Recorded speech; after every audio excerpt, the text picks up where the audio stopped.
I love war stories. My grandma lived through the World War II, and my fondest memories with her were hearing her share how she and her family survived the Japanese occupation. She was only a teen then, and for about 3 years, her family of 10 hid in the forest, lying low from the Japanese soldiers. She recounted how tough and scary those days were, and what they had to do to stay out of danger, including cutting her hair short so she would look like a boy. I never grew tired of hearing her stories, and each time she shared, I felt like I was transported back to the day she lived and imagined what it would be like for me to be in her shoes. The stories made me admire her resilience and a deep appreciation for what I was given. Though I never lived through war, I learned about the past through her lens, and these stories had shaped my values and outlook in life. The book of Deuteronomy has exactly the same purpose.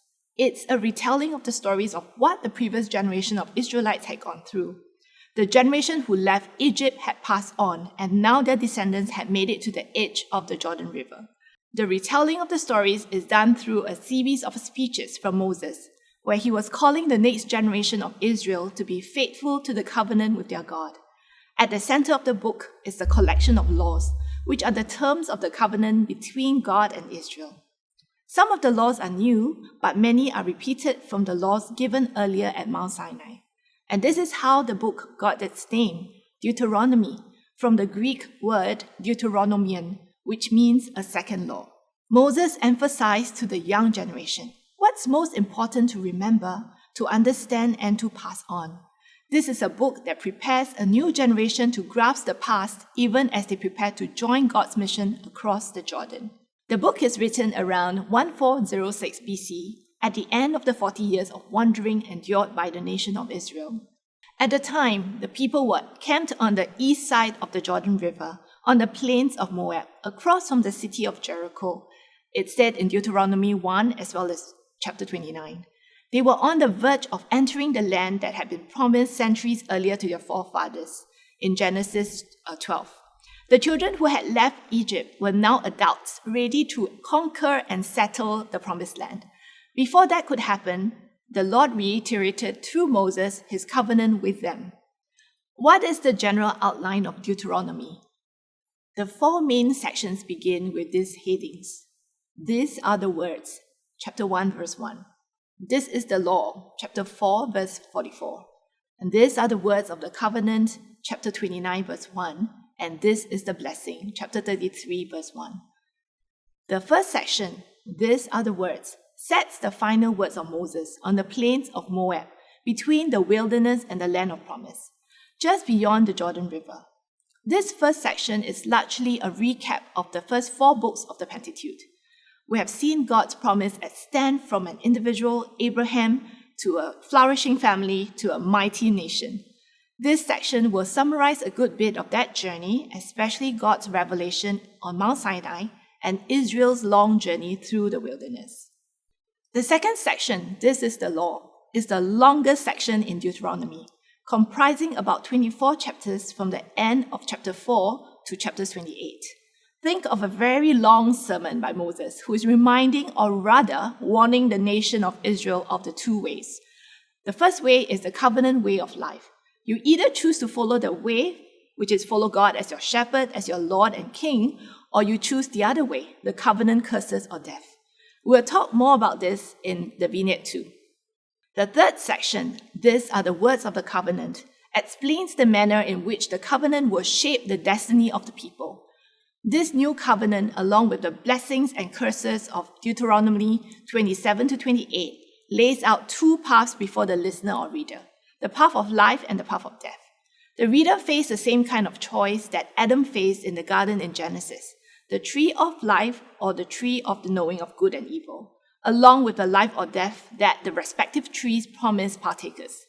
Moses urges his audience to choose life. This section ends with the passing of Moses' leadership to Joshua and the Song of Moses. The song which Moses received from God in the same sense poetically reflects across the Pentateuch as a whole. And the final section, this is the blessing, represents the closing of Genesis. Moses, like Jacob before his death, pronounces blessing on the families of Israel. The poetic blessing is followed by a brief account of Moses' death and hope for the coming of a prophet like Moses. The hope expressed by the closing verses points us to Moses' prediction that a prophet like himself will one day rise. Let's dive into the first section. These are the words. Deuteronomy opens with "these are the words," which serves as the heading for the first speech of Moses and for the entire book. In his opening speech, Moses recaps the first 4 books of the Pentateuch. In Deuteronomy chapter 1, verse 2 to 3, normally it takes only 11 days to travel from Mount Sinai to Kadesh Barnea, going by way of Mount Seir. But it took the Israelites 40 years to reach this point after they left Egypt. So imagine the scene. The second Israelite generation stood in the doorway between the wilderness and the promised land. And Moses described the journey that had led to this moment. Israel was about to enter into the promised land. The entire original generation had died off during their 40 years of wandering in the wilderness. So God had Moses repeat everything for the people. And this was designed to prepare the people to enter and occupy the land. Moses reminds the people of the sins of their ancestors. He highlighted how rebellious the previous generation was, in contrast with God's constant grace and provision in the wilderness. They could have possessed the land sooner, but the people doubted and were in disbelief that God could deliver them from the giants in the land of Canaan, their promised land. Because of their disbelief, they wandered for another 38 years in the wilderness as a result. But God did not abandon his covenantal promises to Abraham and the nation of Israel. So standing here on the east side of the Jordan River, on the plains of Moab, they could see the city of Jericho. And Moses called on this generation to be more faithful than their predecessors. So now they are back in Kadesh Barnea. And this shows us the severity of the consequences of their sins. The trip that should have taken only 11 days took almost 40 years. So what can we learn from this? Sometimes we're like Israel. God has plans for us. They take faith to live out. When we lack faith, we try things on our own. And this leads to sins and consequences for our sin. And oftentimes we're out wandering in the desert instead of obeying God. Actually, we'll be much better off when we obey him the first time. And I realize that when I sin and miss out on what God has for me, I'm really wasting time. God can or will end up using that time to develop my faith, but it would be so much better if I would just obey in the first place. This would give me a longer time to live out God's plan for my life. Moses is at the place now where a new generation is taking over the place of their parents who have died. They are about to go into the promised land, and Moses is offering to them the opportunity to step into their shoes and to act by faith and to take the land. It's interesting at one point that Moses says to the people, "Say this, this is not to our fathers, but to us this covenant was given." In other words, there is a transposition of the generation, and every generation steps into the front of the line and says, "You took us out of Egypt, and you're calling us into the promised land." I don't know if you call it genius or is it mystic, but there is some kind of dynamic of a covenant that's alive and fresh for every generation, as long as every generation steps forward and hits the reset button. It is important for Moses to be summarizing the past, because these are not just reminiscences, but he's giving the new generation their narrative to step into. There's a bit of history in the first few chapters that settles the characterization of God as faithful and God's people as faithless. Moses said more than once, "Because of you, I'm not going into the promised land." Moses is also aware that he's part of the judged generation, but he is settling the stage for them. Then in chapter 4 is a chapter you can go back to over and over again. It's like Genesis 12, when we constantly go back to Genesis to read about the covenant with Abraham. Deuteronomy 4 has in it a purpose for God, a mission statement for God and his people. God says in Deuteronomy chapter 4, verse 6 to 7, "Observe them," which is the commands, "carefully, for this will show your wisdom and understanding to the nations, who will hear about all these decrees and say, 'Surely this great nation is a wise and understanding people.' What other nation is so great as to have their gods near them, the way the Lord our God is near us whenever we pray to him?" So the first point from here, the nations look and say, where does this nation come from that has God so close to them?